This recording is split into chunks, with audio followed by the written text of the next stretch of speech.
நண்பர்கள் அனைவருக்கும் அன்பார்ந்த வணக்கங்க. இன்றைய பதிவில் ஜெர்சியில் ஒரு தலையீத்து கிடாரி ஒன்று விற்பனைக்கு வந்திருக்குது. இன்னும் பல்லே போடாத கிடாரி அப்படின்னு தான் சொல்லியிருக்காங்க.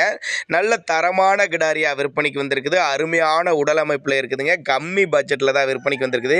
இந்த கிடாரி எந்த ஊர்லேருந்து விற்பனைக்கு வந்திருக்குது, கறவைத்திறன் எவ்வளோ, விலை எல்லாமே பார்க்கலாம் வாங்க. இப்போ பார்த்துட்டு இருக்க இந்த ஜெர்சி தலையீத்து கிடாரி, இன்னும் பல்லே போடாத கிடாரின்னு சொல்லியிருக்காங்க. அருமையான உடல் அமைப்பு, நல்ல மடி எடுக்கக்கூடிய கிடாரி, தலைச்சனுக்கு நல்ல கறவைத்திறன் எதிர்பார்க்கலாம் அப்படின்னு தான் சொல்லியிருக்காங்க.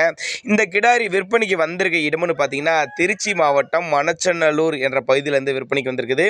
டிரான்ஸ்போர்ட்டோடு அரேஞ்ச் பண்ணி கொடுத்துறேன் அப்படின்னு தான் சொல்லியிருக்காங்க. அருமையான உடல் அமைப்புங்க, சுழித்த உருளாத கிடாரி அப்படின்னு தான் மென்ஷன் பண்ணுறாங்க.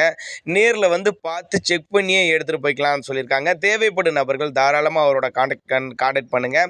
இதனுடைய கறவை திறனை பொறுத்தவரை ஒரு 12-13 லிட்டர் வரையும் தாராளமாக தலைச்சனுக்கே கறவை எதிர்பார்க்கலாம் அப்படின்னாங்க நம்மளோட விற்பனை தெரிஞ்சுக்க. அப்படி இன்னும் பல் போடாத கிடாரி, தலைச்சங்கிடாரி 9 மாதம் சினையாக இருக்குது அப்படின்னு தான் சொல்லியிருக்காங்க. திருச்சி மாவட்டம் மணச்சநல்லூர் என்ற பகுதியில் விற்பனைக்கு வந்திருக்குது. டிரான்ஸ்போர்ட்டோட அரேஞ்ச்மெண்ட் உண்டுங்க. இந்த மாடு தேவைப்படும் நபர்கள் தாராளமாக அவரோட கான்டாக்ட் நம்பரை கான்டாக்ட் பண்ணுங்கள்.